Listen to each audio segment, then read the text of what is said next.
Après une série impressionnante de 25 matchs sans défaite, soit 2 ans sans perdre, les éléphants de Côte d'Ivoire se sont rendus au Gabon pour la Coupe d'Afrique des Nations. Malheureusement, ils ont été placés dans le groupe de la mort avec le Togo, le Maroc et la République démocratique du Congo. Les éléphants n'ont malheureusement pas réussi à remporter le moindre match et ont été éliminés de la compétition. Lors de cette compétition, ils ont fait 2 matchs nuls.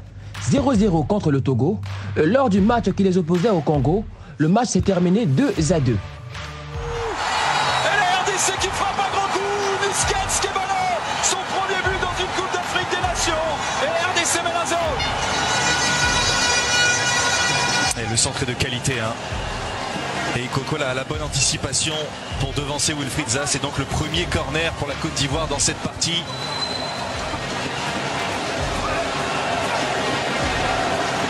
Max Alain Gradel qui donne ses indications. La tête, oui. C'est lui souvent l'homme des matchs face à la République démocratique du Congo côté ivoirien. Wilfried Bony sauve peut-être la révolte des Ivoiriens. Premier but dans cette CAN 2017 pour le champion au titre. Un but partout. Qui a beaucoup d'impact, qui joue sur ces qualités-là pour faire la différence. Tisserand qui va écarter intelligemment vers Moubélé. Moubélé, son pied droit, le centre de Moubélo, Cordeau, deuxième poteau,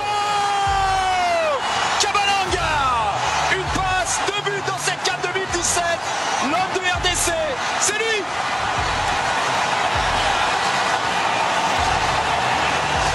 Quel match de Kabalanga et quel match tout court alors que la Côte d'Ivoire pensait avoir pris le meilleur.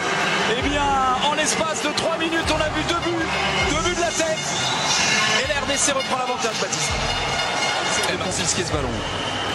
Dié, c'est bien joué. Le joueur du FC Bâle, le capitaine de la Côte d'Ivoire. D'une frappe sèche contrée.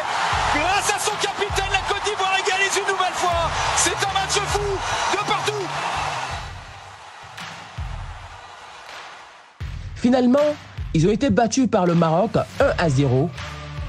Par Nabil Dirar qui peut écarter aussitôt vers Nesri, c'est bien fait, une touche pour Rachid Alioui. Alioui, quel but, quelle inspiration, quel chef-d'œuvre offert par Rachid Alioui.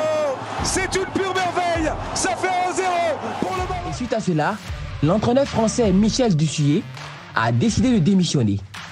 Une véritable révolution au sein de l'équipe ivoirienne.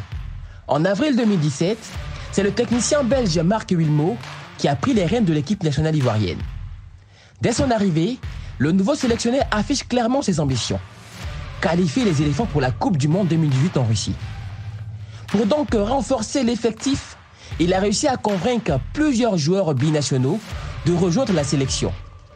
Mais malheureusement, les résultats ne sont pas immédiatement au rendez-vous, car les éléphants ont perdu leurs 2 premiers matchs sous la direction de Wilmot. Ils ont d'abord été battus par la Guinée voisine, 2-3, puis ont subi une défaite sanglante de 5-0 contre le Pays-Bas, ce qui a constitué la plus large défaite de l'histoire de la Côte d'Ivoire.